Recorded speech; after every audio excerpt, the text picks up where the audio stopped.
નમસ્કાર વિદ્યાર્થી મિત્રો।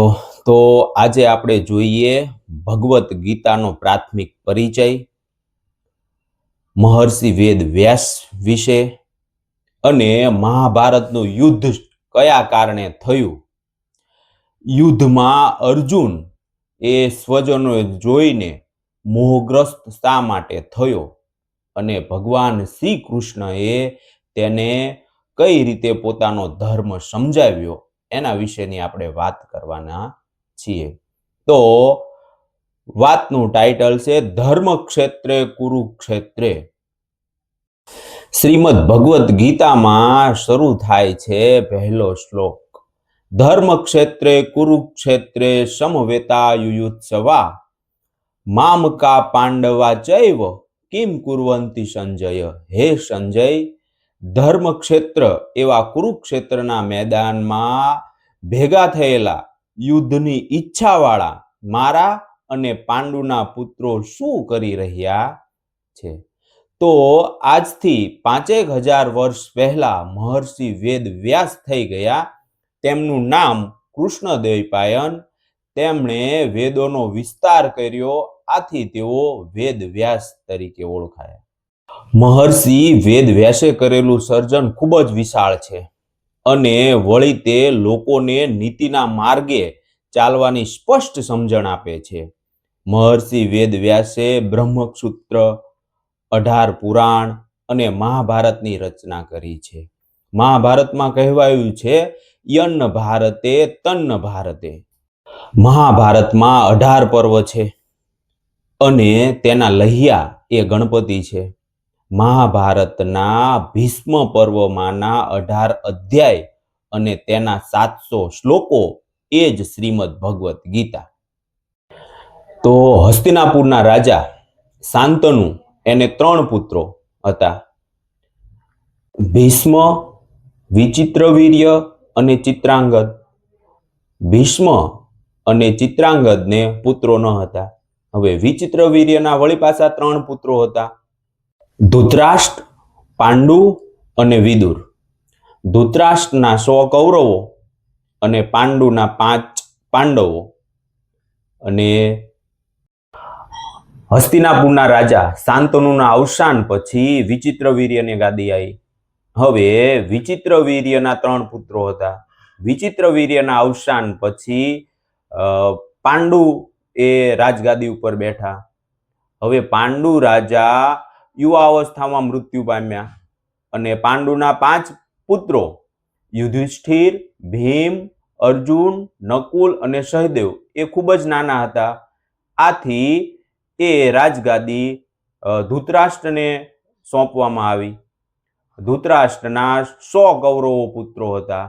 સમય જતા કૌરવો એવું માનવામાં લાગ્યા કે આ રાજગાદી ઉપર પોતાનો જ અધિકાર છે, એટલે કૌરવો એ પાંડવોના શૌર્ય અને કીર્તિથી ખૂબ જ ઈર્ષા કરવા લાગ્યા અને એમનો વિરોધ કરવા લાગ્યા। આ બંને કૌરવો અને પાંડવો વચ્ચે તણાવ પેદા થયો। એમાંય કૌરવોને ભીમસેન સાથે જરાય ન બનતું। એક સમય તો કૌરવોએ ભીમસેનને લાડુની અંદર ઝેર ભેળવીને મારી નાખવાનો પ્રયત્ન કરેલો, પરંતુ સંજોગો વશાત એ ભીમસેન બચી ગયેલો। એથી આગળ કૌરવોએ પાંડવોને મારી નાખવા માટે લાક્ષાગૃહનું નિર્માણ કરેલું અને પાંડવોને લાક્ષાગૃહમાં મામા શકુનીની મદદથી મારી નાખવાનો પ્રયત્ન કરેલો, પરંતુ વિદુરજીની સમય ચૂકતાને કારણે પાંડવો બચી ગયેલા। પછી પાંડવો ગુપ્ત વેશમાં દેશ દેશાવરમાં ફરવા લાગ્યા। ફરતા ફરતા તેઓ પાંચાલ દેશની રાજકુમારી દ્રૌપદીને પરણ્યા અને જે હતા એનાથી વધારે શક્તિશાળી થઈને એ હસ્તિનાપુર પાછા આવ્યા અને યુધિષ્ઠિરે પોતાનો રાજ્ય પરનો હક માંગ્યો, પરંતુ કૌરવો એને આપવા માંગતા ન હતા। પરંતુ સૌના દાદા એવા ભીષ્મ પિતામહે એ બંને વચ્ચે સંધિ કરવા માટે અડધું રાજ્ય વહેંચી આપવા માટે તૈયાર થયા, પરંતુ કૌરવો એ રાજ્ય પાંડવોને આપવા તૈયાર ન હતા। એટલે છળથી મામા શકુનીનો સહારો લઈને પાંડવોને 12 વર્ષનો વનવાસ આપવાનું કાવતરું રચ્યું અને પાંડવોને 12 વર્ષ માટે વનવાસ મોકલ્યા. વનવાસ પૂર્ણ કરીને પાંડવો વળી પાછા હસ્તિનાપુર પાછા આવ્યા અને પોતાનો રાજ્ય પરનો અધિકાર માંગ્યો. પરંતુ દુર્યોધન 100ની અણી જેટલી જમીન પણ પાંડવોને આપવા માટે તૈયાર ન થયો. પરિણામે શ્રીકૃષ્ણ, ભીષ્મ, વિદુર વગેરેએ કૌરવોને સમજાવ્યા, પરંતુ દુર્યોધન ન માન્યો તે ન જ માન્યો. પરિણામે આ મહાભારતનું યુદ્ધ આવીને ઊભું રહ્યું. હવે મહામુનિ વેદવ્યાસ એ યુદ્ધ ટાળવા માટે ધૃતરાષ્ટ્રને સમજાવે છે, પરંતુ ધૃતરાષ્ટ્ર પુત્ર મોહના કારણે એ વાતને સમજી ન શક્યા અને આખરે યુદ્ધ આવી પડે છે. આથી વેદવ્યાસ એ ધૃતરાષ્ટ્રના સારથી સંજયને દિવ્ય દ્રષ્ટિ આપે છે, જેથી કુરુક્ષેત્રના મેદાનમાં જે યુદ્ધ થઈ રહ્યું છે એની જાણકારી એ ધૃતરાષ્ટ્રને આપી શકે. હવે ધૃતરાષ્ટ્ર સંજયને કહે છે, શું કહે છે કે ધર્મક્ષેત્રે કુરુક્ષેત્રે સમવ્યતા યુયુત્સવા મામકા પાંડવા ચૈવ કિમ કુર્વંતિ સંજય. હે સંજય, ધર્મક્ષેત્ર એવા કુરુક્ષેત્રના મેદાનમાં એકઠા થયેલા યુદ્ધની ઈચ્છાવાળા મારા અને પાંડુના પુત્રો શું કરી રહ્યા છે? ત્યારે સંજય એનો જવાબ આપે. સંજય ત્યારે પોતાની દિવ્ય દ્રષ્ટિથી કુરુક્ષેત્રના મેદાનમાં જોઈને ધૃતરાષ્ટ્રને કહે છે કે સામસામે કૌરવો અને પાંડવોની સેના છે. અર્જુનના સારથી એવા વાસુદેવ એ એના સારથી છે અને અર્જુન એ સામે પોતાના પરિવારજનોને જોઈને એ પોતાના હથિયાર નીચે નાખી દીધા છે અને એમ કહે છે ભગવાનને કે મારે આવું રાજ્ય નથી જોઈતું, કે મારે રાજ્ય મેળવવા માટે પોતાના સ્વજનોને જ મારવા પડે, તો એવું રાજ્ય મારે જોઈતું નથી. એણે પોતાના હથિયાર નીચે મૂકી દીધા છે અને ભગવાન શ્રી કૃષ્ણ એને સમજાવે છે. ભગવાન તેને સમજાવે છે કે હે અર્જુન, સત્ય સામે લડવું એ તારો અધિકાર છે.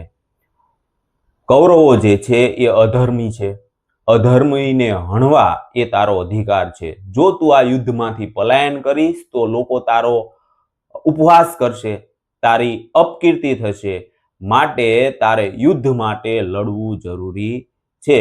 જે ખોટા છે, અસત્ય છે, એનું હનન કરવું એ જ તારો સાચો ધર્મ છે. શ્રી કૃષ્ણે અર્જુનના બધા જ પ્રશ્નોનું સમાધાન કર્યું, તેના બધા જ સંશયો શમી ગયા. એ બધું જ જ્ઞાન જે છે એ મહાભારતના ભીષ્મ પર્વના 18 અધ્યાયો છે. એ 18 અધ્યાયોના 700 શ્લોકોમાં સમાયેલું છે અને એ આ 700 શ્લોકો એ જ શ્રીમદ ભગવત ગીતા. કહેવાયું છે કે સર્વ ઉપનિષદો એ ગાયો છે, ગોપાલ નંદન શ્રી કૃષ્ણ એના દોહનારા છે, અર્જુન એ વાછરડું છે અને જે મનુષ્યો શ્રીમદ ભગવદ્ ગીતાનું પાન કરે છે, રસપાન કરે છે, એ શ્રીમદ ભગવદ્ ગીતા એ અમૃત છે, દૂધ છે. ભગવદ્ ગીતા સ્વયં શ્રી ભગવાન વિષ્ણુના મુખ કમળમાંથી નીકળેલી છે, તો એટલે જ એ ગીતાને ગવાયેલી કહેવામાં આવેલી છે. બધા જ શાસ્ત્રો જે છે એનું જ્ઞાન એ શ્રીમદ ભગવદ્ ગીતામાં સાર રૂપે રહેલું છે. તેથી આપણે શ્રીમદ ભગવદ્ ગીતાનું હંમેશા જ્ઞાન કરવું જોઈએ, એના શ્લોકોને સમજવા જોઈએ અને એને આપણે જીવનમાં ઉતારવું જોઈએ. નમસ્તે.